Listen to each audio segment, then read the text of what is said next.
Bapak, Ibu, Saudara yang terkasih di dalam Tuhan kita Yesus Kristus, Shalom, selamat pagi, selamat bertemu kembali di dalam Sarapan Rohani Jemaat GKPB Galangnih yang Abian Base pada hari ini, hari Kamis, tanggal 11 Januari 2024. Sebelum kita akan memulai segenap kegiatan kita untuk sepanjang hari ini, mari kita mendasarinya dengan firman Tuhan.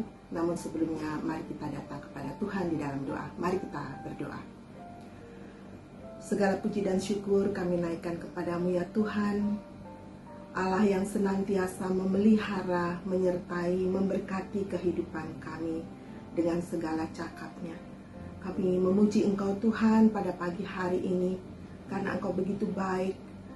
Terbukti pada saat kami beristirahat pada malam hari Tuhan, Engkau lindungi kami, memberikan peristirahatan yang baik kepada kami, sehingga pada pagi hari yang indah ini Tuhan, hari pemberian-Mu, kami bisa bangun dalam keadaan sehat. Terima kasih ya Bapa. Bapa, sebentar lagi kami akan memulai tugas tanggung jawab kami untuk sepanjang hari ini Tuhan. Biarlah Tuhan yang memberkatinya, Engkau yang memimpin kami, apapun yang kami lakukan untuk sepanjang hari ini Tuhan. Namun sebelumnya kami rindu untuk mendasarinya dengan firman Tuhan. Biarlah firman-Mu itu Tuhan bisa kami gunakan sebagai dasar kami melangkah untuk sepanjang hari ini dan seterusnya. Berikan Roh Kudus-Mu Tuhan untuk kami bisa memahami, memberikan hikmat kepada kami sehingga kami benar-benar bisa melakukannya dengan baik dan benar di dalam kehidupan kami. Terima kasih ya Bapa. Kami mohon ampun atas segala dosa dan kesalahan kami yang kami telah perbuat di sepanjang hari yang tidak berkenan kepada Tuhan. Biarlah Tuhan mengampuninya dan menguduskan kami. Di dalam nama Tuhan kami, Yesus Kristus, kami berdoa. Amin. Firman Tuhan tersedia bagi kita pada pagi hari ini terambil dari Yesaya 48 ayat yang ke-10 dan Kolose 4 ayat yang kedua. Demikian firman Tuhan. Sesungguhnya aku telah menguji engkau dalam dapur kesengsaraan. Kemudian dari Kolose 4 ayat yang kedua, bertekunlah di dalam doa. Tema renungan kita pada pagi hari ini adalah tetap kuat di dalam ujian. Bapak, Ibu, Saudara yang dikasihi oleh Tuhan, tidak semua orang memiliki kesiapan untuk menghadapi penderitaan di dalam hidup.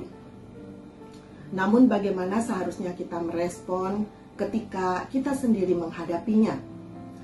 Saat ini mari kita mengambil pelajaran dari Rasul Paulus, seorang hamba Tuhan yang pada masa lalu dikenal sebagai seorang pembantai orang-orang percaya, sebagai seorang Yahudi yang fanatik dan tidak memiliki belas kasihan terhadap orang-orang Kristen yang dianggapnya sesat. Namun Tuhan mampu menggunakan seseorang bahkan dari kehidupan yang kelam dan membawa mereka mengalami kehadiran Tuhan. Inilah yang terjadi pada Paulus yang mengalami perubahan hidup yang luar biasa dari sosok yang jahat menjadi pribadi yang bertobat sepenuhnya.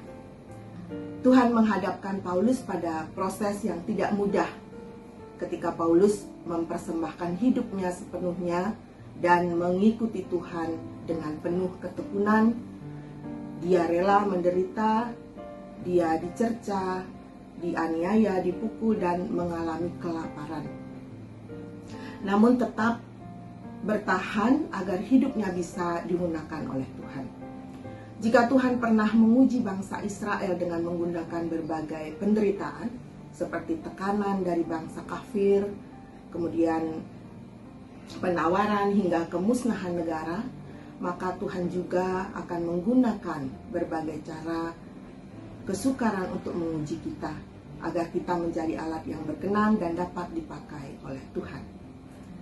Namun ujian dari Tuhan masih belum mencapai tahap pengujian semurni perak. Tuhan akan menghentikan pengujian untuk sementara waktu karena khawatir tidak kepanasan untuk menguji itu.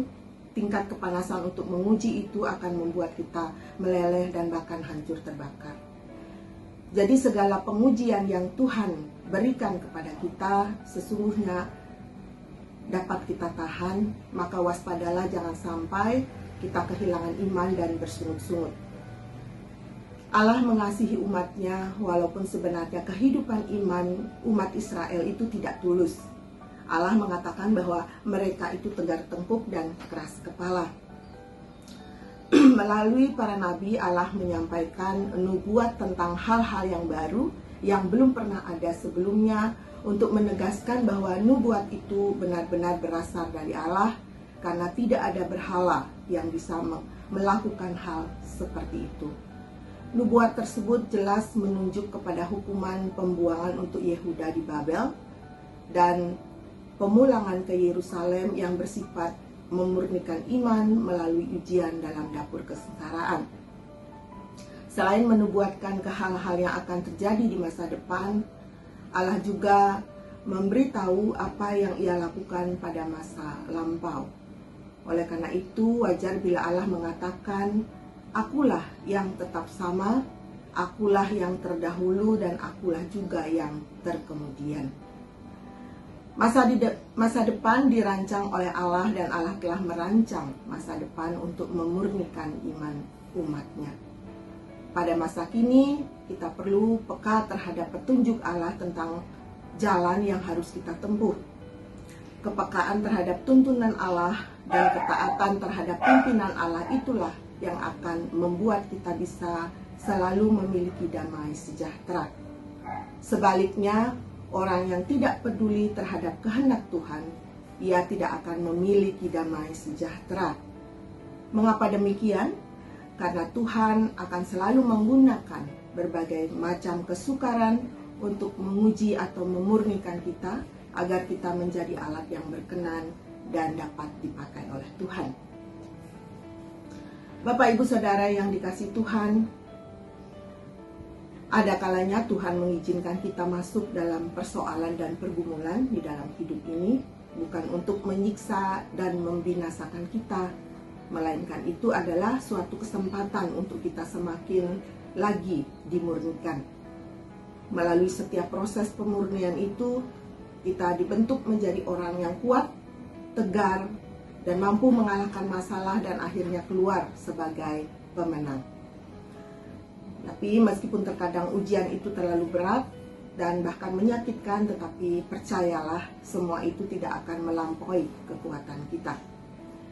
Tuhan mau kita anak-anaknya yang tahan uji, yang bertahan di tengah badai. Tuhan mau kita tetap tekun di tengah berbagai masalah dan penderitaan. Situasi apa yang pernah membuat saudara hampir menyerah? Ujian dan pergumulan apapun yang sedang kita hadapi saat ini, janganlah melihat pada besarnya tantangan, tetapi pandanglah pada Tuhan kita yang besar, serta tetaplah bertekun di dalam doa-doa kita kepada Tuhan, sehingga dari sana kita bisa bertumbuh secara dewasa dalam iman kepada Tuhan. Amin. Mari kita datang kepada Tuhan. Segala puji dan syukur Tuhan kami naikkan kepadamu. Kami bersyukur atas firman Tuhan pada pagi hari ini yang boleh kami baca, renungkan dan dengar bersama pada pagi hari ini. Terima kasih ya Bapa. Ajar kami untuk selalu menaruh pengharapan kami kepada Tuhan. Dan kami berterima kasih atas semua apa yang boleh terjadi dalam hidup kami. Engkau izinkan kami ujian-ujian, pengalaman-pengalaman rohani Tuhan yang Kau izinkan terjadi di dalam hidup kami, sehingga dari sana Tuhan kami sungguh bisa berpegang kepada Tuhan, dan kami yakin percaya Tuhan segala pergumulan yang kami hadapi apapun itu Tuhan, semua itu membentuk kami untuk semakin dekat kepada Tuhan. Ajar kami Tuhan untuk selalu bergantung penuh di dalam kehidupan kami hanya kepada Tuhan. Terima kasih ya Bapa. Kami berdoa bagi saudara-saudara kami yang mengalami pergumulan berat dan sakit penyakit Tuhan, dimanapun mereka berada pada saat ini. Biarlah Tuhan memberikan kesehatan, kekuatan, menyembuhkan, memulihkan Tuhan, sehingga mereka bisa mengucap syukur atas segala anugerah yang Engkau berikan kepadanya. Terima kasih ya Bapa. Kami akan melakukan tugas kewajiban kami untuk sepanjang hari ini, Biarlah Tuhan yang memberkati, biarlah Tuhan yang memberikan Tuhan jalan yang terbaik, sehingga benar firman-Mu Tuhan yang Engkau berikan pada pagi hari ini menguatkan kami untuk bisa melangkah untuk sepanjang hari ini dan seterusnya. Ajar kami Tuhan untuk selalu menyebarluaskan dan memberitakan firman Tuhan dimanapun kami berada melalui sikap tutur kami Tuhan. Terpujilah nama-Mu Tuhan, ini doa kami naikkan di dalam nama Tuhan kami Yesus Kristus yang menjadi sumber kehidupan kami. Amin. Bapak Ibu Saudara yang terkasih dalam Tuhan, selamat beraktivitas, tetap teguh, tetaplah berpegang di dalam firman Tuhan, tetap kuat dan tetap bertahan. Shalom.